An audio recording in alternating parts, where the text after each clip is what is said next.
আচ্ছা শোনো, তোমরা যে ক খ একদম চন্দ্রবিন্দু অবধি পড়ো, সেগুলোর মাথায় দেখেছো দাগ আছে? দেখেছো তো? সেগুলোর মাথায় দাগ আছে। কোনোটায় দেখবে গোটা দাগ থাকে, কোনোটায় দেখবে ছোট্ট দাগ থাকে, আবার কয়েকটা আছে যার মাথায় কোনো দাগ থাকে না, তাই তো? এবার ওই যে মাথায় দাগগুলো থাকে অক্ষরগুলো বা বর্ণগুলোর মাথায়, সেগুলোকে আমরা কি বলি? মাত্রা।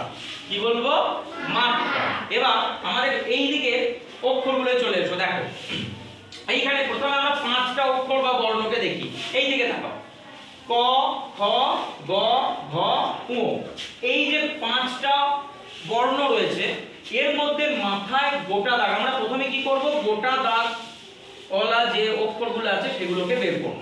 যেগুলোর মাথায় গোটা দাগ আছে, মানে যেগুলোকে আমরা বলি পূর্ণ মাত্রার বর্ণ। কি বলবো? পূর্ণ মাত্রার বর্ণ।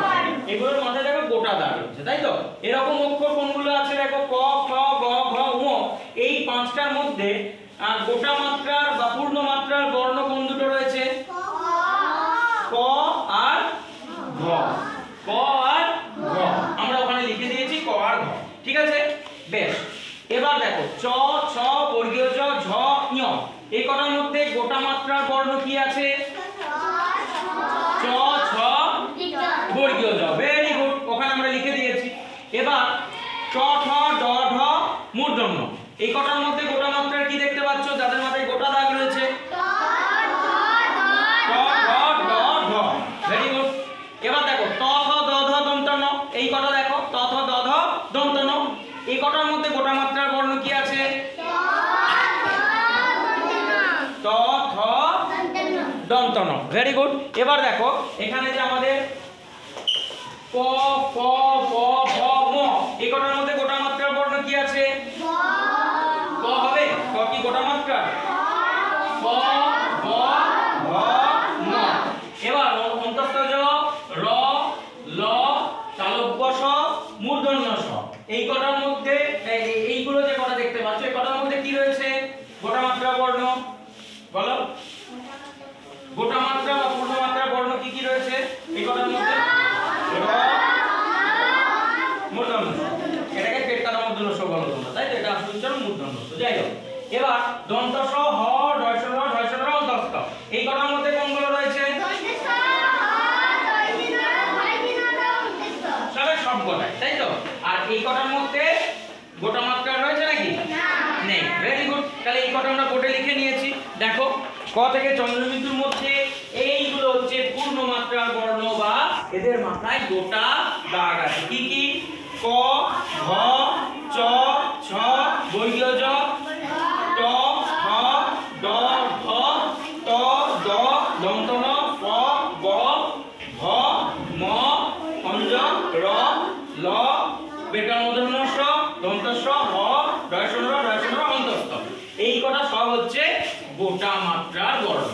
এবার দেখো অর্ধেকটা মাত্রার যে বর্ণগুলো আছে এখানের মধ্যে, দেখো এইটার মাথায় অর্ধেক দাগ আছে, তাই তো? এটার মাথায় অর্ধেক দাগ আছে। এটাকে আমরা কি বলবো? অর্ধ মাত্রার বর্ণ। মাথায় অর্ধেক দাগ। এরকম কি কি আছে দেখো এখানের মধ্যে? খ রয়েছে, গ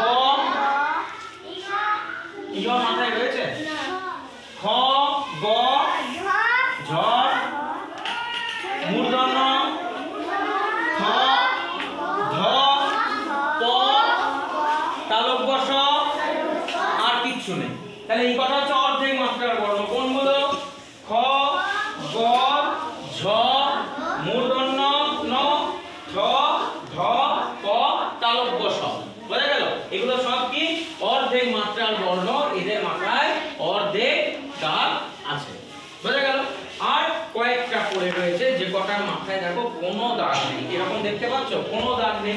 দেখো মোর মাথায় কোনো দাগ রয়েছে? ছোট বড় কোনো দাগ রয়েছে? এটাকে বলবো আমরা কি? মাত্রাহীন বর্ণ। কি বলবো? মাত্রাহীন বর্ণ। এরকম কটা রয়েছে দেখো, ঙ রয়েছে, ঞ রয়েছে, তাই তো? আর কি রয়েছে? মাত্রাহীন ঙ ঞ। আর কি রয়েছে? খণ্ডত অনুস্বর বিসর্গ চন্দ্রবিন্দু। বোঝা গেল? তাহলে দেখো এই কটা আমরা লিখে দিয়েছি মাত্রাহীন বর্ণ। এদের মাথায় দাগ নেই। কি কি সেগুলো? ঙ ইয় খণ্ডত অনুস্বর বিসর্গ চন্দ্রবিন্দু। বোঝা গেল? এইভাবে আমরা অক্ষরগুলো বর্ণগুলো লিখব। এইটা কেন লিখতে হবে? দেখো খ হচ্ছে অর্ধেক মাত্রার বর্ণ, তাই তো?